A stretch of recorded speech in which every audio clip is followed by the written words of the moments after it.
I'm excited to have back on the show Janine Naman. She is a holistic therapist specializing in yoga therapy and emotional freedom technique. Welcome back. Great, thanks for welcoming me back, Christine. It's good to be here. So what is emotional freedom technique, or EFT? EFT? Well, EFT, in another word for it, is actually tapping. And so what we do is we use the body's energy system while we tap onto these particular parts of the body. At the same time, we're using sort of talk therapy to help you reformat your mind.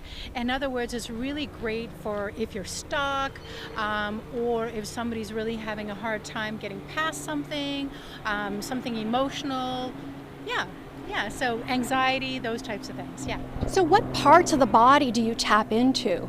Well, there's several places, so it's usually just really around the face, so it's just on the outer wrist and, side of the eye, and, so while we're talking to somebody, we're actually tapping into all these particular points, and what can actually happen is that something that really was overwhelming for somebody when we started, so usually I'll interview them and say something happened, a trauma, and when they think of that trauma, their anxiety level, their, things are at about a level 10. Well, what happens is after we tap and we go through the process, it's very quickly we'll actually see that the brain will release the stress and the trauma around that event.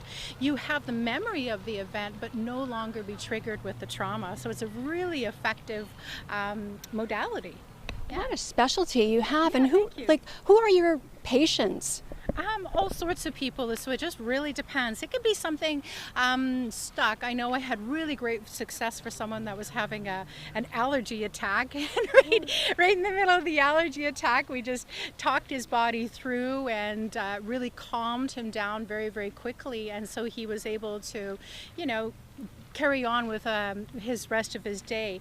I work with a lot of people that have had anxiety or have had a traumatic event, and they really feel stuck and they can't seem to get past it. So it can be anybody, all ages and all of that, yeah. And with athletes, with visualization, Yeah. how is that treated? Visualization is so simple, and it's actually been used for a very, very long time, and they're actually really doing a ton of science on it right now, and they've done some really, really cool stuff. So actually the University of Ohio, what they did is they took a group of men and they split them in two. And what they did with one group is they actually put casts on their wrist. I know, right? And the other group they left alone. So the group that they put the cast on the wrist, what they did is that for 11 minutes a day, 5 times a week, they were asked to visualize doing a muscle contraction, so like a bicep curl for 11 minutes, for 4 weeks. And at the end of this research program, they tested the group that did nothing and then the guys that, just visualized doing the bicep curls. And they discovered that the strength had increased twofold on the guys that were just doing the visualization, and their brain power actually increased, so they actually had a stronger neural pathways inside of their brain. Yeah, so visualization is really powerful. Yeah. I'm a runner, and it would help me too, and other runners out there. So how does that work exactly? Say, for example, I'm training for a 10K, and I want to beat my personal best. That would help. Of course. So really, visualization is really kind of like a mental rehearsal. That's a good way to kind of think about it.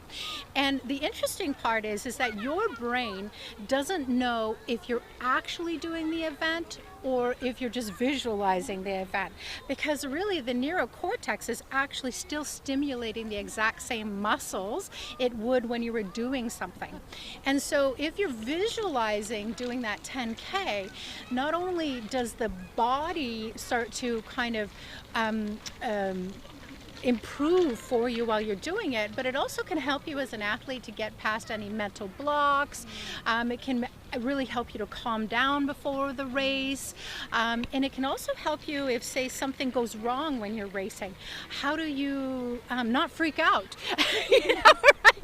How do you stay calm, right? You know, say someone's running right beside you, and, you know, I mean, instead of getting in your head and starting to think of, you know, negativity or anything like that, visualization before the run and, you know, practicing before that can really help you to kind of overcome any mental blocks as well. Yeah.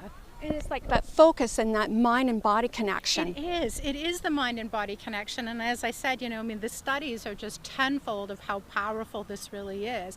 And it's different than, you know, mindful meditation or meditation. So meditation is really when we try to calm the mind as much as we can and bring it to a single thought, say, just following your breath, and then hopefully maybe all thought. Mindfulness is the practice of being mindful of what you're doing while you're doing what you're doing. Right, you got it. Visualization is actually active. You are actively visualizing what you're doing.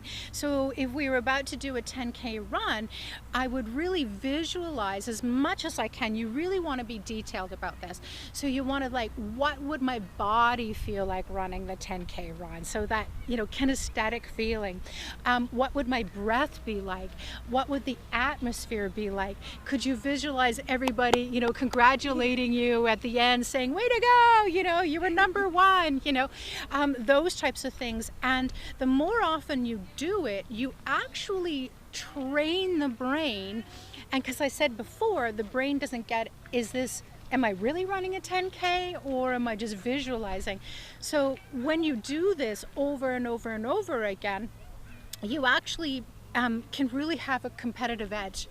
And as you know, in competition, sometimes it's seconds between you and the person behind you, right? It's a matter of a split second. So it can actually give you that competitive edge when you're out racing on that particular day, or if you had something, a weakness that you wanted to kind of get past, or if you get too much in your head while you're racing.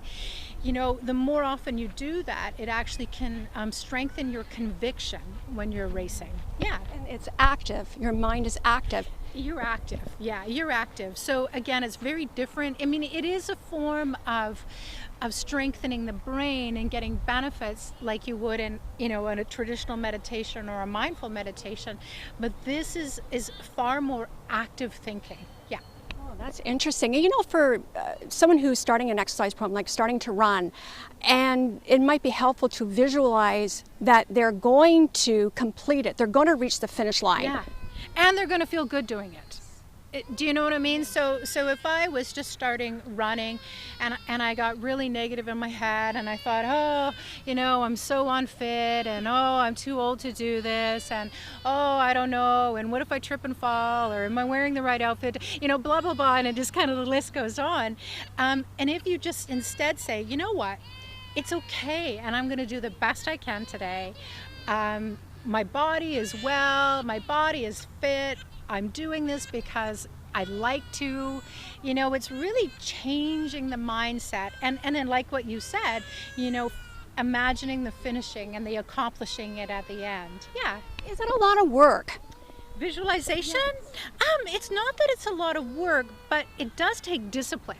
So I can't just, you know, as we're talking, think to myself, you know what, I'm going to become an Olympic gymnast. And then all of a sudden my body just kicks in, and, you know, I have the flexibility and the strength. Like what I was saying with this research, they were doing it for 11 minutes a day, you know, 5 days a week for 4 weeks. So you know, and we know that these elite athletes, they do it on a regular basis. You know, it's not hard. I mean, really, all you need to do is just get comfortable. You know, you can lie down, sit in a chair, calm your breath, you know, let go of all your day-to-day stress and all those day-to-day worries, and just, again, really get your mind to really rehearse, you know, the action that you're going to take. Yeah. It's very powerful, your mind. Very powerful. Yeah, you've got it. So you can kind of think of like the body is just a puppet, yes. You know, to the brain, right? Just do it. Yeah, just do it, right? You got it, right? Yeah, exactly. So I wanted to, it's breathing, as you said, and also being in that calm state and imagining all good things, and your brain is taking you away, basically. Well, it's the zone, right? We hear that of the athletic zone. I mean, I have clients, and it's so funny because a question I ask them is, do you exercise? And a lot of people say, yeah, I walk or I run. And I go, well, what are you thinking about when you're running? And quite often, people go for a run and they're thinking about all their day-to-day stresses still. They're thinking about all this sort of stuff over and over again. So the physical body had exercise, but the mind is still thinking these things over and over and over again. And these neural pathways, as I said before, they can either, go to a negative place or a more positive place. So what we know scientifically is the more negative your thinking is, the harder it is, and the more often you get to be in that negative state of mind. And the more you try to change your perspective and be a little bit more positive about something, over time we can actually begin to change our thought patterns and become more positive. Yeah. It's transferable, right? You go from running to your work. So it's wonderful to have practice visualization. Yeah, because if you're showing up at work every day and you're like, I don't want to be here, this is awful, what happens is even before you walk into the door, you've set yourself up to have a really difficult day. It doesn't mean that you have to fall in love with being at work, right? But what you can do is just say, it's just for now. I'm going to do the best I can today. In the future, I'll look for something different, right? So it's not about, thinking everything is sunshine and unicorns and, that's not reality. But what it is using whatever situation has arose for you, is to just change your perspective. And, you're allowed to say, I don't like this. We have that ability to say, this is awful. But how can I use this to move forward, right? That's what we start to kind of think of. Yeah. It's wonderful. And if people want more information, where can they go? Well, you can find me on my website, innerglowtherapy.ca, or you can follow me on Instagram at Holistic Health Therapy. Wonderful. All the socials. Thanks again. Thanks so much for having me on this wonderful day today. It's